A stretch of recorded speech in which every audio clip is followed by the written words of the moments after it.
So I'm going to pause recording. Webinar on conference submissions, how to get accepted. My name is David Johnson. I'm from the University of Michigan, and I was a former APPAM president. And I can assure you that this webinar will provide key information of how you can get accepted in the fall conference and give you a lot of good recommendations. We have a great set of speakers today.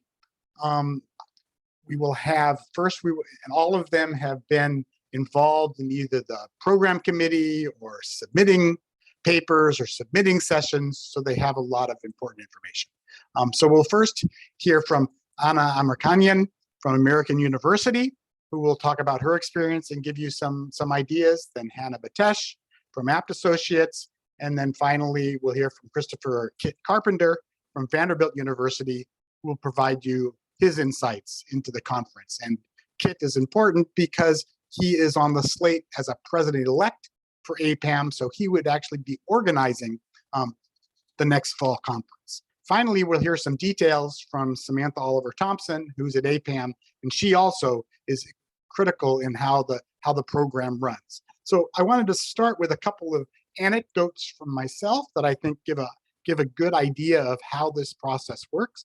So like I said, I was APPAM president in 2018. So I submitted a session thinking, I'm the president, and it was not accepted because there were so many good sessions submitted at that time. So that's not a guarantee that you have to be big names or whatever on the thing. It has to do with the quality of your session. The second point I want to make is once I submitted as a poster. Posters are not a consolation prize. I had more comments and more interaction with APPAM members with my poster than I did in any session. So I just highlight that to highlight the key aspect that this is a serious process. We want to really get good submissions, good papers, cohesive panels going forward. Finally, if you're going to tweet about this, I encourage you to tweet and use the hashtag. It's at the bottom of the slide, hashtag APPAM webinar. So with that, I'm going to turn it over to Anna, who's going to give you her views on getting selected. Thanks.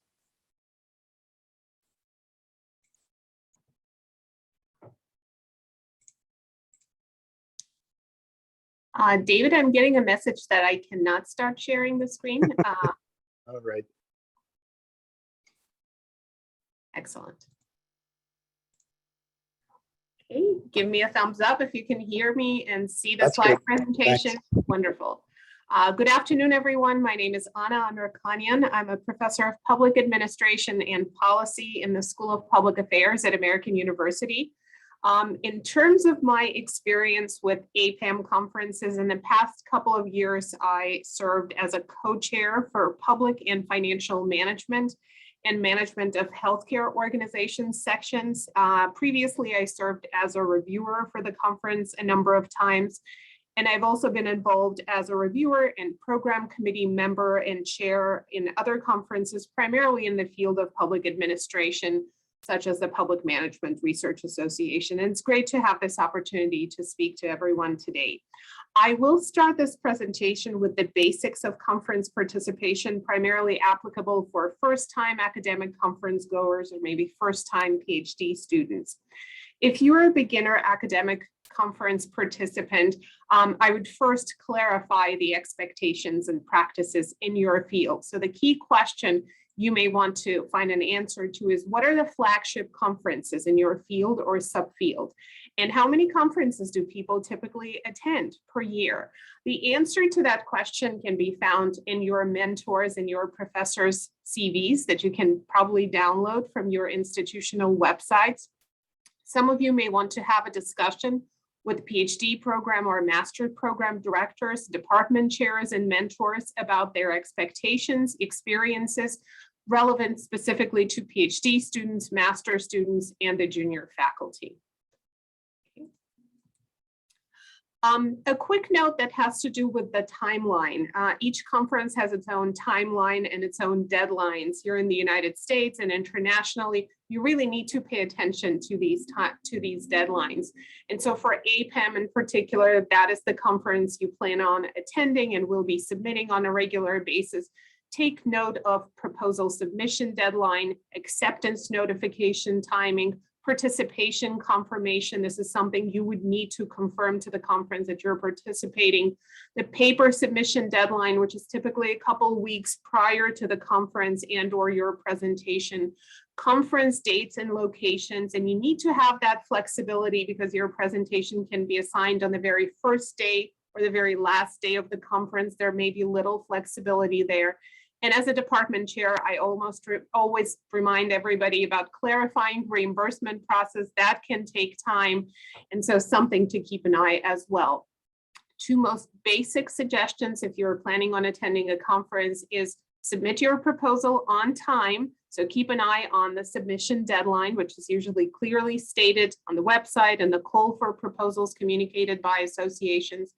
And provide all of the required information on the submission form that will be used by people reviewing your proposal. And before telling you what I recommend to include on your proposals, I'll just say you have your own mentors at your institution. So ask them for feedback on your very first proposal and ask them for a sample proposal that they're submitting to that conference. That can really be an invaluable resource. For things that I, as a reviewer, am looking for in an excellent paper proposal, first, you need to communicate the urgency and the significance of your topic within a field or a subfield, and then your unique contribution, theoretical, empirical, and if relevant to the field of practice, public administration or public policy. Your proposal needs to signal some level of academic rigor in clearly stating your research question, in referring to the pre-existing literature, whether that's theoretical or stating hypotheses, empirical literature, in clearly signaling that you understand the methodological issues, your data sample analysis limitations don't have to be provided in detail in your proposal, but it's okay to mention them. And then of course, conclude again with the contributions of your paper. When it comes to proposals, just like with presentations and papers, writing quality matters, especially to reviewers who may end up reviewing close to 100 proposals. And so make sure you state your research question clearly and early in the proposal, ideally in the first 1 or 2 sentences. You'd be surprised, but sometimes I see proposals where I read the entire proposal and I still am unclear on what the research question is or the focus is. So be sure to clearly state that in the first couple of sentences. And use structure, headings, and paragraphs to make your proposal easier to digest, to understand for the reader. Your reviewer may not be from your narrow field or subfield, so spend a little time translating the significance of your work to someone who might not be in your narrow subfield. Adhere to the word limit. There's no prize for the longest paper or conference proposal. I actually appreciate medium-sized or shorter proposals if they include everything that I'm looking for in those. So adhere to the word limit and keep the conference theme in mind. And certainly there are recurring, very important themes in the fields of public policy and all the subfields, and in the field of public administration. And if your research is important and interesting, it will probably get accepted, even if it's not closely tied to the theme of the conference. But it might not be a bad idea to start or end your proposal with some sort of a connection with the conference theme. Some of you may be working on submitting a panel proposal. Just keep in mind that it involves a lot more coordination, planning, and networking. Someone who would be a panel organizer would have to reach out to potential colleagues at their institution and other institutions, collect their individual proposals, make sure that's done by the deadline, get demographic data that would need to be submitted as you're submitting this panel proposal, and then write up a panel proposal aggregating and integrating the contributions and the connections between all the papers. I've been told as a PhD student that panels typically have a higher chance of admission, of acceptance. I don't have data to support that. As a reviewer, I'm typically asked to review individual papers that are also part of larger panels. And sometimes I'm given the flexibility to rate individual papers. And if one paper is not as strong as the rest, then there would be an opportunity for a replacement. So I guess my recommendation is ensure consistent quality across all the papers that you're including on a panel. A few minor odds and ends that I know I would have appreciated when I was a first-year PhD student. How many papers can you be listed on? These really vary from one conference to another. So my typical rule is presume that you cannot be on more than 2 papers, just to give an opportunity to many diverse people from different national and other types of audiences to attend the conference and to present. When in doubt, contact conference organizers and ask how many papers you can be listed on. Anyone can submit the proposal if you're one of the authors. Just make sure your co-authors are okay with that and they're not submitting a second version of that same paper. And anyone can present the paper. You don't have to be the first author. Poster presentation, as David said, can be a fantastic opportunity to present at a conference, especially if you're a first-time presenter. You will have time to communicate with people and to talk about the contents of your research in more detail. I certainly have met a lot of colleagues while I was still a first or second year PhD student presenting my poster. And so that's typically a useful experience, and I would highly recommend that you check off that question that asks you if you would be interested in a poster presentation. I think it's a useful experience. Typically, when you're presenting a paper at a conference, the assumption is that you're presenting an early version of the paper, and your goal is to get feedback from your colleagues at other institutions, revise the paper, and prepare the paper for a publication. Ideally, you're presenting an unpublished paper, but then of course, it's understandable that you're submitting your proposal in the spring and presenting in November. So again, if by any chance your paper gets accepted before the conference, check in with the conference organizers to see if it's okay to present an accepted paper. By the same token, it's clearly your papers will undergo some level of evolution from a proposal to a paper and a presentation in November. So it's okay if the title of your paper changes, in which case communicate that to conference organizers so that it is accurately displayed on the program. And naturally, the emphasis or maybe the research question can change somewhat in the few months that you're working on this paper. Having said that, be sure not to replace one paper with another when presenting at conferences. That does happen sometimes. If you intend to withdraw a paper from a conference, do that as early as possible. It's a major inconvenience for people who are on the panel with you and for conference organizers. I've once been involved as a program committee chair in the Public Management Research Conference, and receiving a lot of requests to move the presentation date or panel date is also an inconvenience for conference organizers. So again, set aside some time for all the days of participation and expect to be there throughout the entire conference. That will give you and the organizers more flexibility in terms of where to place you. It's always a good thing to offer to be a discussant or a chair. That doesn't play a role in having a proposal accepted. I don't see that information when I review proposals, but it's always a good thing to do that service. If your university has an institutional association membership, it probably has some free APPAM attendance registration tickets for PhD students to distribute. So inquire with your institution if you can take advantage of that institutional benefit.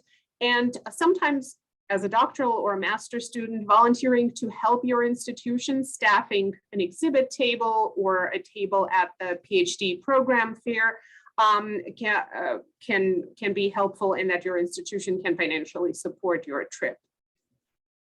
Okay, this is it from me. If you have any questions, please don't hesitate to get in touch. Thank you, Anna. That was great. A couple things to note: that we will be taking questions at the end. So if you want to use the Q&A function, you can put in your questions. I would like to re-emphasize something Anna talked about. the importance for students as well. APPAM is one of the largest organizations with this large student population. About 40% of APPAM members are students, and we have a lot of students that participate. So I would encourage you to come to the fall conference too in March and learn more about it. So next we'll hear from Hannah Batesh. So Hannah, please. Can you see this? Okay, great. Oh, sorry. Hang on. Okay. So I'm Hannah Batesh. I'm a senior associate at APT Associates. And I have served as the chair for the employment training policy area for APPAM. And then I've also served as a reviewer for several different policy areas, both for APPAM, and I've also played similar roles at the American Evaluation Association annual conference, at the National Association for Welfare Research and Statistics. And so a lot of what I'm saying is relevant across multiple conferences. Primarily what I'm doing when I'm in that role, either reviewing proposals or sharing a topic or a policy area, is trying to figure out, how different papers fit together. So my role, as I see it, is trying to get retroactively cohesive sessions out of individual papers. And so there's a few topics I want to highlight here. I think Anna did a really good job drilling down on all the different pieces of conference submission. And so I just want to expand on a couple of those. One is, as you're pulling together your paper or a panel, if you're doing a panel, if you can think about the specific policy context issues in your chosen area, that's a good signal to me that there's something broader going on, and it makes it easier to find related papers. If there's particular legislation called out, or if there are particular trends in your policy area that you want to call out, that's really helpful in setting the context. And so, if I see a paper in the employment and training area that talks about the Workforce Innovation and Opportunity Act right in the abstract, that's helpful to me to find the other papers where I might see similar themes. So that's one. The other is that if you are trying to find other papers to form a panel, and I'll echo that, I have also heard that it's easier to get accepted as a panel, and it's been my experience as a reviewer that I tend to reach for those. I don't have any data on it, but I will say, if you're reaching out to find other people to join your panel, it's important to be creative and think about who those other people are, what those other papers might be. And so I imagine a lot of you may be familiar with the 8-step path for more effective policy analysis as part of your training in public policy or public administration. So I will call out one step there that's also useful for conference submissions, which is to think about things that are seemingly unrelated. So the more I can see in an individual paper proposal or in a conference proposal connections to broader issues, the easier it is for me to look at a bunch of different papers and see how they fit together. So everything is sort of flowing into trying to figure out, how do I get all of these different papers together to make sense in a session? And then the last thing I want to call out here is that, I'd echo that it's important to, if you're comfortable with it, serve as a chair or discussant. Some of that is just, it's nice to give back to APPAM and other associations. But for me, at least, I've found that I learn so much from sharing or discussing sessions about what makes a good session. And it's helpful both because it's a great way to meet people who are doing research that's close or adjacent to yours, but it's also a good way to think about how the different panels or the different papers in any given panel fit together, and then how you might want to do that in the future. And so even if your paper isn't accepted, if you have the opportunity to chair or discuss sessions, that's both very useful to the organizers of the conference and also a good way for you to look around and see which papers or panels got accepted and what it is about them that works and how you might want to emulate that in your next submission to APPAM or any other conference. And I think also listening at sessions to see what really jumps out at you, you may find that it's the broader policy takeaways, not the individual details of that paper. And so that's sort of what comes to me as I am looking through these submissions is, what are people going to take away from the session? So I think these are the ways that I can think of to contextualize your research so that it's easy to either look at a panel and think this all fits together, or to look at individual papers and be able to see how it might fit together. So I will stop there, hand it back over. Great, thank you, Hannah.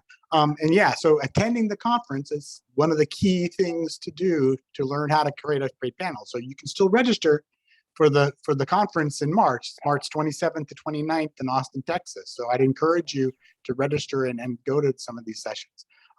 So next we'll have Kit Carpenter from Vanderbilt. Thanks, Kit. Thanks, David, and thanks everyone for making the time to be with us today. I want to just double down on everything that Hannah and Anna said before me. I thought those are really insightful comments. I'll give my thoughts as a lifelong APPAM person. I've attended nearly every fall conference for the last 2 decades. I helped chair or co-chair the social equity sessions for many years, and that was really helpful and enlightening. And like the other folks on this panel, I've been involved in conference selection and putting together different panels and proposals and reviewing them for other conferences, not only APPAM, but also like American Society of Health Economists, for example. And I am so appreciative and fortunate to have the opportunity to serve as president-elect after the conference coming up in March. So I thought I would turn the question about how to get accepted a little bit on its head in terms of no-nos. So things that will help you not get accepted, i.e. don't do these things if you want to get into the fall research conference. So, one big no-no that will be related to the conference theme that I'll just preview and I'll talk about in just a minute is submitting a panel with exactly 3 of anything. So the unifying theme at APPAM is public policy research, but we don't love panels that are kind of identical within the panel. So, lots of examples of if you're putting together a panel and you look down and you have 3 of the same thing, that's generally not fantastic. So 3 economists all from academia is generally not fantastic.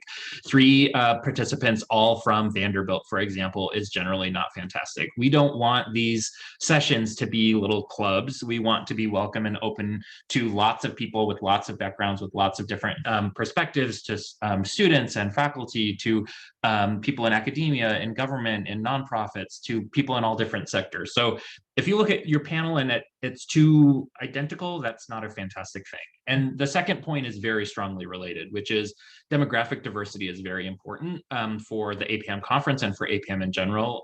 And so, you want to make sure that who you've chosen as speakers, who you've chosen as chair, who you've chosen as discussants reflects the broad complexion of APPAM, which is, wonderfully diverse.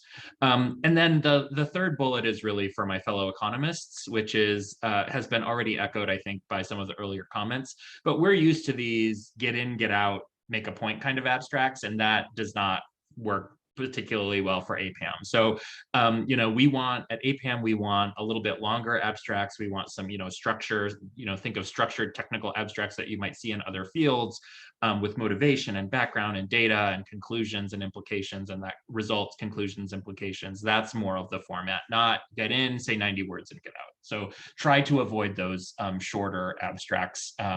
Again, I think what Anna said, I totally agree with, which is you don't want to go on and on and on. You want to stay within the parameters and you want to be efficient, but you don't want to give short shrift to your proposal. So here's something that I saw pretty regularly when I was helping to put together programs, and this was a question about straddling policy areas. So lots of the types of research that APPAM folks do is kind of at the intersection of health and education, or at the intersection of crime and employment. And so a question always comes, are there bonus points? Should I try to do that? Is that a virtue? Well, that may be a virtue for your individual research question, but I don't think it's a winning strategy for this specific conference. And instead, I would recommend, and there may be a diversity of views on this, so if other folks want to weigh in on this call, I would love to hear it as well. But my personal view is I would recommend that you really make a case for one of the program areas. So we have about 15 different program areas. They'll be listed when you go to submit. And I think you should really say, although my panel, if that's true, straddles multiple ones, I think it's primarily really this, and here is why.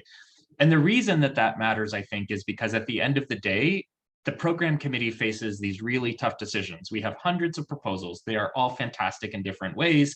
And you want to avoid, we're always looking for ways to like get rid of papers and panels because we have so many and we can't accommodate everyone. And one way to kind of accommodate or get rid of is to say, well, I can't take this one, but because it straddles, I'm going to send it over to another place. And everyone's kind of doing that. So you don't want that to happen to your proposal.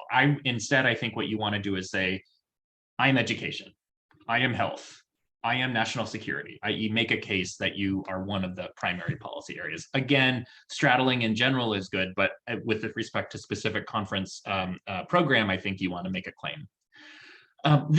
The next thing is about conference theme. So I think I want to echo the comments that were made before. We totally recognize that not all APPAM excellent research fits with the conference theme, and that is fine.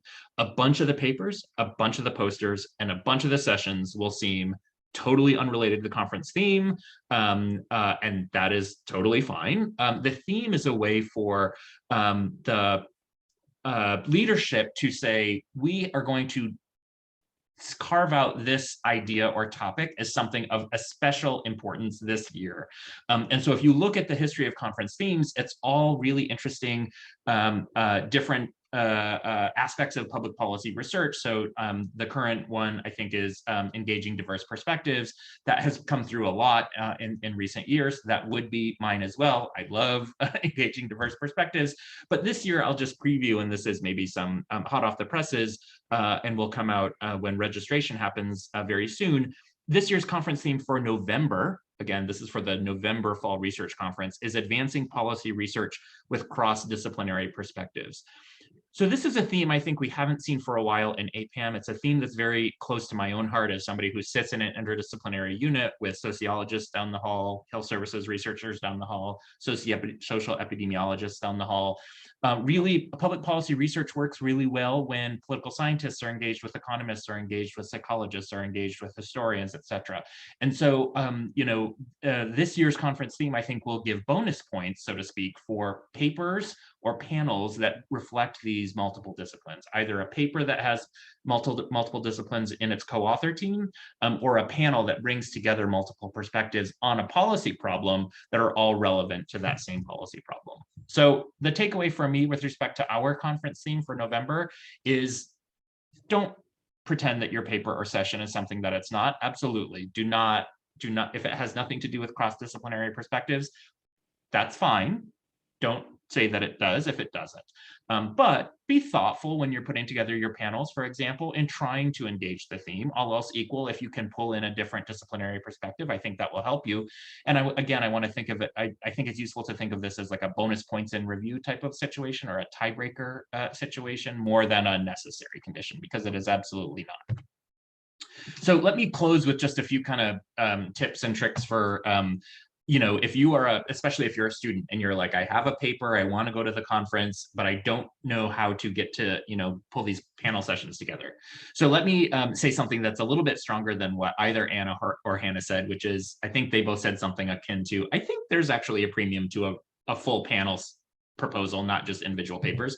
There is, I'm going to say that more strongly. There is. The return to a full session is big, non-trivial, it's substantial. And I think that's because in part of the trick of creating the conference program is finding all of the papers and putting them together in this way. So if you have done that legwork for us going in, I actually think that that's very helpful. And I think the data would bear that out. And I'll give a caveat to that in just a minute. The second bullet here is start early. So it takes time to pull together find other papers, and so start right now. If you know you want to go to DC in November to the Fall Research Conference, start right now and find other people. Start talking to other folks and trying other folks, find other folks who you could submit a panel on, either start your own or glom onto another panel that is not fully completed yet. This third one, it always happens every other year-ish or so for APPAM, which is we have the beautiful benefit of being in Washington, D.C., and it's so wonderful and it's lovely to be in D.C. in November. It's also a real trick of helping with finding other folks. So DC obviously is filled with really smart policy practitioners, as well as academic economists, sociologists, political scientists, psychologists, everyone who, public management folks who work in government or for nonprofits based in DC. And it is low cost for them to come to the conference relative to if it is in other places. So work on that. So try to capitalize on the Washington DC-ness of the fall conference this coming fall. Apologies for the bad pun. You know, if you're trying to pull together these sessions, please be flexible. Do not overpromise to your people that you're putting together a panel for. Sometimes sessions get shuffled. I think Anna made some comments to this respect. The program committee has a lot of leeway. And so if they see a panel that's actually not so cohesive, I think Hannah also made these types of comments, cohesion is really important. So if you've pulled together 3 papers, but that third one is a little bit kind of a sore thumb, the program committee has the right to take that one out and replace it with something else. So, you know, don't just be flexible for that. This has been said by David and many other people. Poster sessions at APPAM are just fantastic. Everyone's walking through, everyone's engaging, and they're fun. So please be open to a poster. And then this last thing is don't be shy about approaching senior people, especially APPAM people. APPAM people are wonderful people. And if they can't help you themselves by getting involved with your proposal, they probably know somebody who can. So they can help be connectors for you.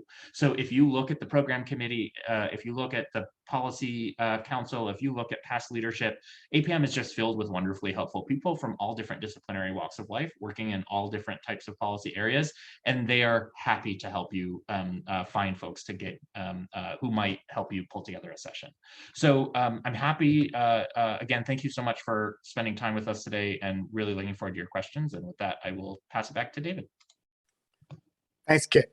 That was great. And a great theme focusing on another dimension of diversity. So one of the things that makes Kit great for being the president-elect is he's focusing on that APPAM logo. So if you notice the logo, there's 3 pillars holding it up. And those 3 pillars could be different disciplines, students, faculty, NGOs, different types of people holding up APPAM. So that's great. I did want to clarify one question that's in the Q&A, and I encourage you to put your questions in the Q&A. Yes, the current fall conference from last year was moved to March this year in Austin, but there will be a fall 2022 conference in DC, November 17th to 19th. So we all refer to the fall conference, but that fall conference moved this year. But we'll be back to the normal fall conferences in 2022 with one in November. So add your questions, and I'll turn it now over to Samantha, who will give you more of the details. Thank you, David. Hi, I'm Samantha Oliver Thomason. I'm APPAM's Deputy Executive Director. So I'm here to just explain the APPAM Fall Conference review process. And it all starts with our president-elect, who is going to be Kit for the 2022 conference. And I also wanted to circle back and answer one of the Q&A questions about type of submissions. So we have multiple types of submissions for APPAM, and we have one new one for fall 2022. We have single papers. Those are 100 to 500 word abstracts, and your full paper is not due until 1 month before the conference. So you can select also when you submit a paper, if you're not accepted on part of a panel, you can that you'd be interested in a poster submission. So we also have poster submissions, same thing, 100 to 500 word abstracts. And this is a great option for first-time presenters. We also have pre-formed panels. So that consists of 3 to 4 papers, chairs, and 1 or 2 discussants. We also have roundtables. That's 2 to 3 speakers and a moderator. And super sessions, which are in a roundtable format, but it's on a topic that reaches a wide audience and would interest multiple policy areas. And that's in an extra large meeting space, so we can have a bigger audience in there. And then new for fall 2022, we are going to accept student research. So those will be student research papers that we can either host as single papers or as part of a student poster session. And that's the same 100 to 500 word abstract. All right, so then going into the fall conference review process, like I said, it all starts with the president-elect. So the president-elect gets to approve the policy areas, they select the program committee chairs, and they can tweak the submission questions based on their theme and their review priorities for the year. So APPAM, we have 15 policy areas, and they generally stay the same. They haven't changed in recent years. Our bigger ones are education, health, social equity and race, etc. So the president-elect then will assign 2 chairs per policy area.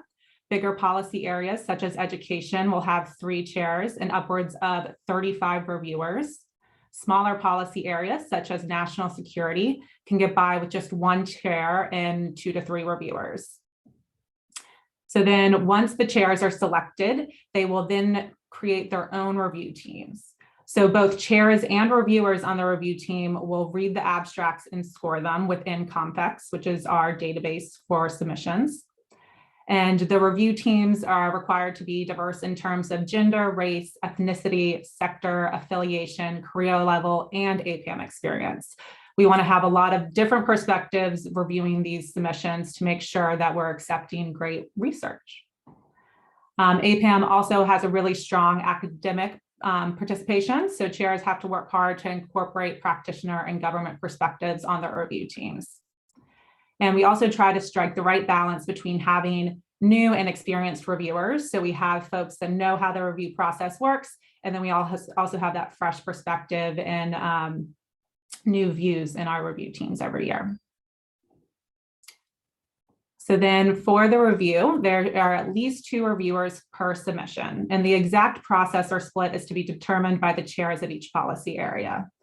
And then submissions are scored in the 5 areas shown here on the screen, and they are scored on a 1 to 5 scale, 5 being excellent, in addition to an overall accept reject recommendation and a general comment box. The reviewer accept reject recommendation is not final. That is decided by the chair final review later on. That is just a note for the chairs of the policy area for the overall review. And then the reviewer also has the option to not score the submission if they have a conflict of interest or if they believe it's better suited for another policy area. And then each reviewer's score for that submission, it creates an average score based on that criteria. And then the chairs for the policy area will use that in consideration for their final recommendations. So then moving on to APPAM final review process.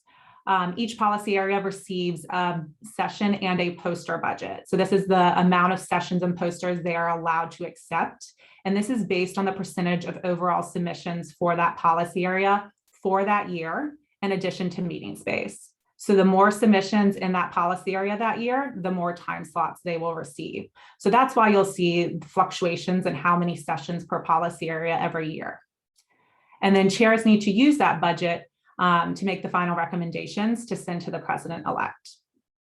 So when the chairs review the submissions, that's the scores by the review team and their comments and their overall accept reject recommendations, they make the final decision. So that means they can accept something, they can accept a session as is.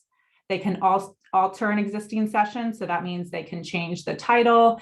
They can make some presenter recommendations to add more diversity. Sometimes, not often, they will reject a paper and replace it with another paper, or they'll swap papers between 2 existing sessions. And sometimes they'll recommend a roundtable being actually upgraded to a super session. So they do have ways to tweak sessions that are submitted. So keep that in mind if you do submit a session, that sometimes the program committee may change that. And then they also have the option to create new panels from single papers, accept as a poster, or they reject the submission. And as I mentioned earlier, session recommendations are based on the policy area session and poster budgets, the individual review scores, and the specific focuses for that year. So for instance, KIT is prioritizing cross-disciplinary and diverse perspectives for fall 2022, and that also ties in nicely with this theme. So you'll see a few changed questions for submissions that opens up next week. So once the chairs of each policy area are done with their recommendations, they are going to send that off to the president-elect, who reviews all of the sessions in great detail. Occasionally, they'll make a few tweaks or suggestions, but they do trust their chairs and the review team's recommendations and try not to change too much. So then that's when the final accept reject notices go out to the submitters, and we publish the online program. So my final advice from the APPAM track is use our single paper listing. Panels have a 20% higher acceptance rate than single papers. So doing that legwork makes a really big difference. So on APPAM's website, appam.org, every other week during the submission period, we post single papers based on policy area. So if you're going to submit a paper, we recommend going and looking at the papers in your policy area or maybe similar policy areas and creating a panel from other papers. So as we said, a panel consists of 3 to 4 papers, 1 chair, and up to 2 discussants.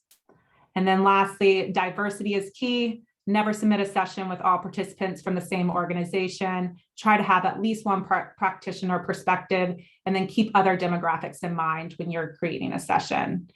And I think Anna mentioned this earlier, but volunteer to be a session chair or discussant. That is an option when you submit your research. So if your submission is rejected, you will still remain on that chair and discussant volunteer list, and you'll gain really valuable experience, and your name will still be in the program. So it's a win-win. And that is all of my advice. I'm sure I'll have some questions, so I'll stick around for the Q&A. Thank you. Thanks, Samantha. And there are a couple of questions in the Q&A. I'm going to try to take a couple of them because Samantha mentioned them. One, somebody asked about the call for abstracts. So like Samantha said, it's due, they're open next week, but I don't know when the deadline is. Do you know when the deadline will be? Great question. It's going to be April 8th. Mark your calendars. April 8th. So you'll have till April. So you can go to the fall conference in March and get more points before that deadline of April 8th. Somebody else asked about the acceptance rate. So I think if you go to the APPAM and look at the annual reports, you can see some of the acceptance rates from past conferences. I think to remember it's about a 45% acceptance rate, but I don't know, Samantha, if you have a better number than that. Off the top of my head, I think panels are about 45%, but I can find that statistics while we're in the Q&A. Okay. Okay, so we've had some questions in the Q&A. Somebody asked for what the poster session is different from the general session. I don't know if somebody else wants to take that on the panel.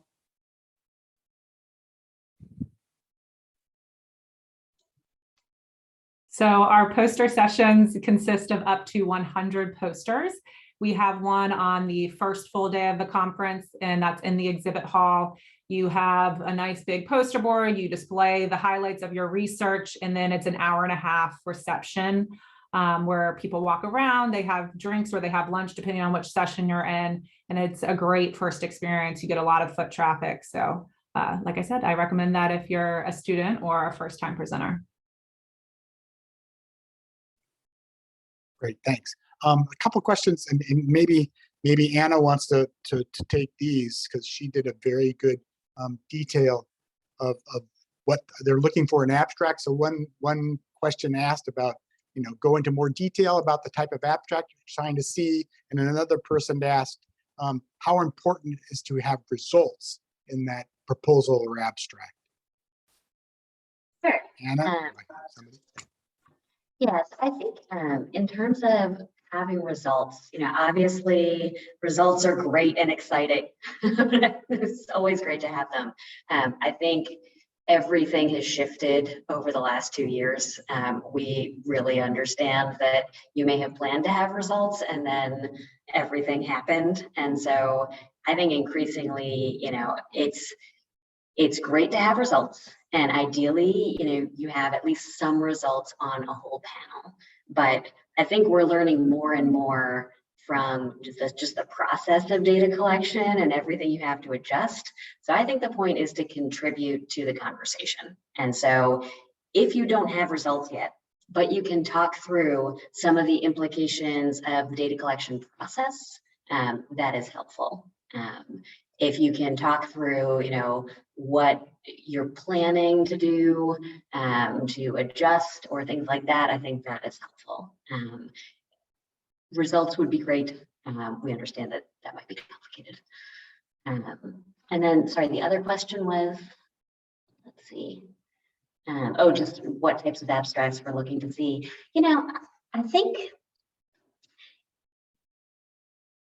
it's helpful to have a range of looking at the past, forecasting the future, and just assessing the present. And so this is where I think reaching out to other people in adjacent lines of research could be helpful. That you may have something that's about a particular policy in the past, and then you may want to find somebody who's looking at how you might tweak that in the future. You may want to also find somebody who is looking at a different angle of it. And so I think this all comes back to the question of who else is involved and how you're grounding your paper in what's already out there. And so I'll just echo everything everybody has already said, that it's all about not being afraid to reach out. So that can mean reaching out to senior people in your field and asking if they want to present with you or if they know somebody. Again, also the single paper listing is really helpful there. I'd also recommend using Twitter. Sometimes you know that there must be something out there, but you don't know what it is and who's doing it. And so, tweeting about what it is that you're trying to present and seeing who else responds that they might have something or might know somebody is actually a really good way to find, other options for rounding out a panel. Great, thanks, Hannah. There's a couple other questions in the Q&A. One is where they can see the accepted papers. Well, those are all going to be in the final program. So if you wanted to see the papers that are accepted for March, you can go to the program right now and look at what's going to be presented in March. You can get a good idea of what those are. Somebody in the chat raised a question about Kit's comment about straddling papers and panels. I don't know. He's wondered if this person wondered if there are other panelists want to respond to Kit's point about the downside. Namely, do they tend to get shuffled to other policy areas? So I don't know if anybody wants to comment on there. I have a couple of comments, but Hannah or Kit, if you want to expand on that. I found that when I see papers that straddle policy areas, it's helpful to me if they make the case for why they should be in this one. So for example, we've had panels in the employment and training area that are around reentry employment issues. So it needs to be really clear to me why this goes in employment and training and not crime and justice. So this is where, calling out particular legislation that's relevant or particular trends can be helpful in making clear that, yes, this is a crime and justice related issue, but we want to talk about the employment implications of it. Great, thanks. Yeah, that's a good point. So you should write an abstract and then go to the program and see, where should I put this? You should go through and look at where the policy topics are or what's going on, and then write your abstract to fit those particular areas. I know when I was president-elect, figuring out where people submitted to which policy area was critical. We even tried to have cross-filtering to pass them back and forth across areas. That didn't really work. That was really too hard. So you really have to take the initiative to figure out what the best topic area where you're submitting your paper. Hannah, you had another hand raised. Let me see. David, I think Anna might have had her hand up earlier. Unless I just saw it. I don't see there's a chat. Okay, those are that. If you look in the chat, you're going to see where all the links are to the conferences and the call for papers. I do have a question for the panelists. And this is always, Kit sort of raised it in his example of 3. I've always struggled if it's better to have a panel with 3 papers or 4 papers and 2 discussants or one discussant? And I'm just curious if the three of you have any thoughts of what makes what's a better panel.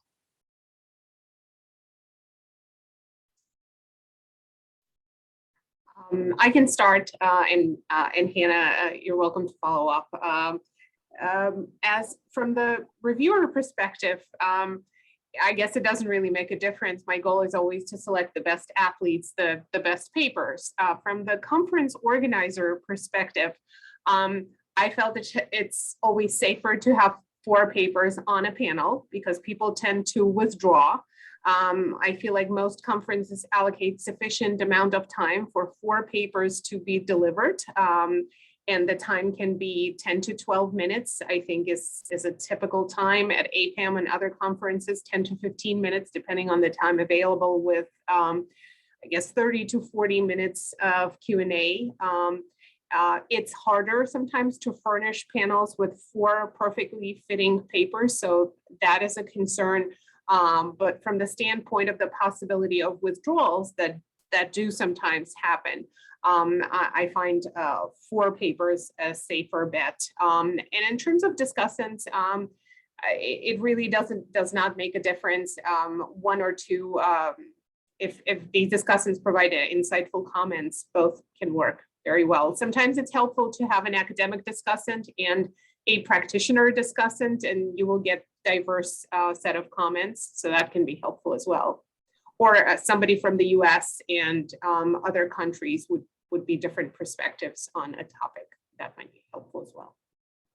Yes, to follow up on that, I think on both points, the issue is complementarity. And so with the number of papers, I'm thrilled to see 3 papers that all really fit together well. If there's a 4th that doesn't actually go with them, then it's not actually making it stronger. So 4 is great if they really all, should be there topically.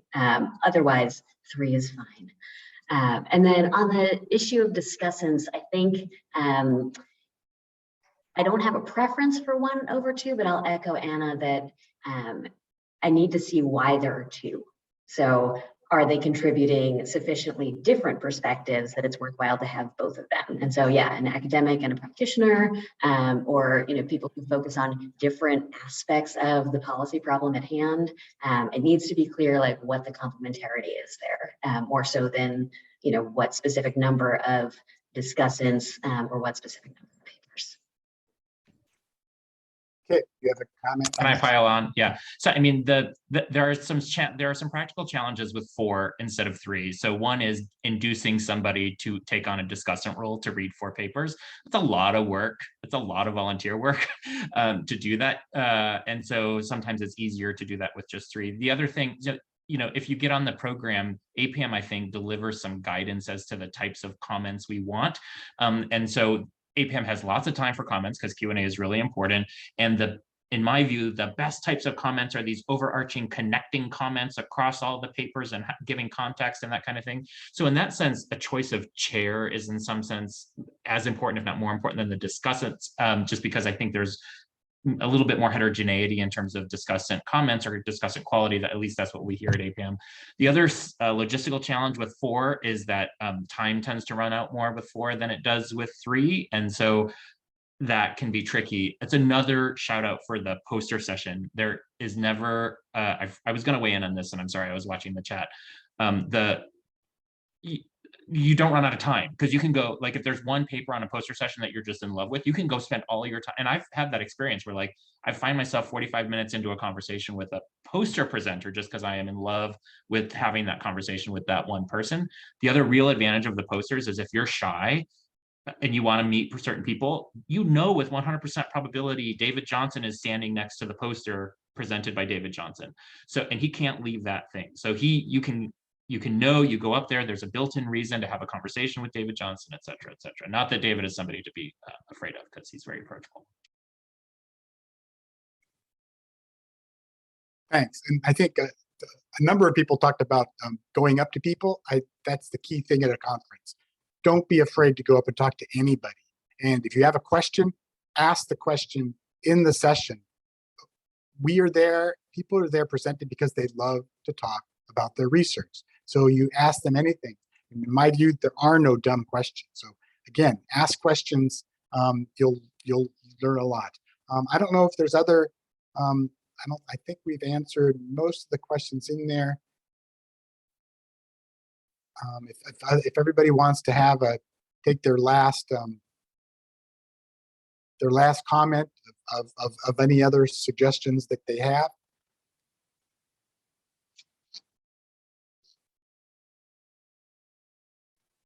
Otherwise, I can ask another question. So I do have one more. I have another question that I guess all three of you. So I'm one of these bad people from economics that kids started talking about. So our conference is completely different. So you present a technical paper and then somebody discusses and rips it apart and gives you a lot of technical comments. That not tend to happen at APPAM because, as you just heard, the role of the discussant is to sort of find that coherent theme across the papers and talk all about it.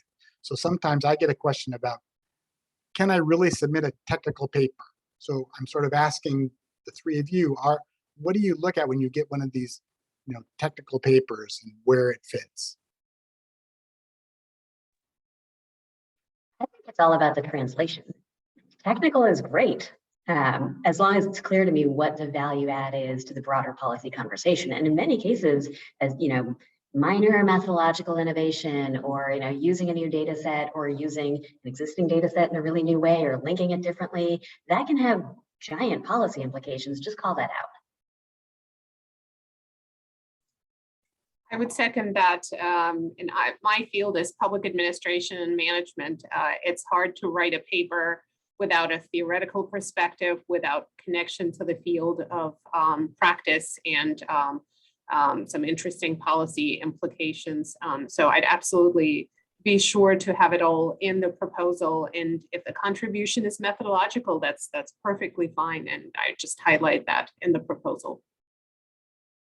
I totally agree with everything that's been said, and let me just pile on that there is a separate methods and tools for policy analysis sub area. So if you are an econometrician or a program evaluation person, there is room for you at APPAM as well. The other thing that I see really commonly that's just really wonderful is when a discussant is so generous to do this like connective tissue type comments, but to follow up with all of the technical comments in an email separately, privately to folks. That's like a above and beyond kind of blue ribbon kind of thing, but definitely welcome.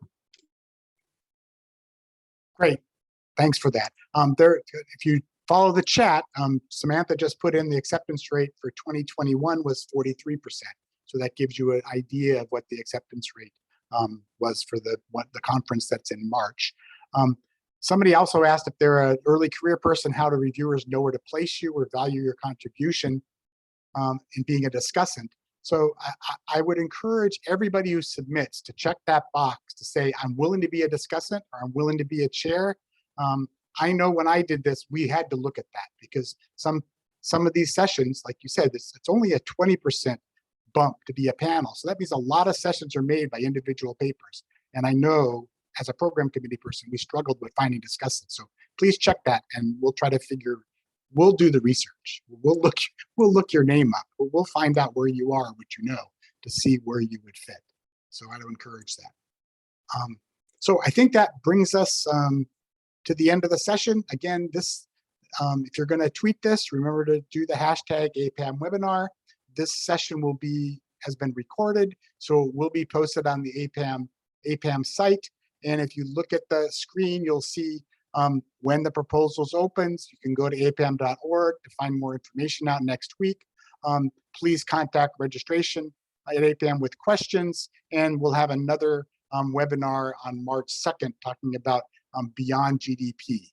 And so thank you very much to Hannah, Anna, and Kit. This has been great. And thanks to all of you for participating, and for Samantha for giving us all the guidance we need of how we're going to start this process next week.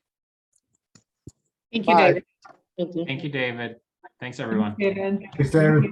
Thanks all.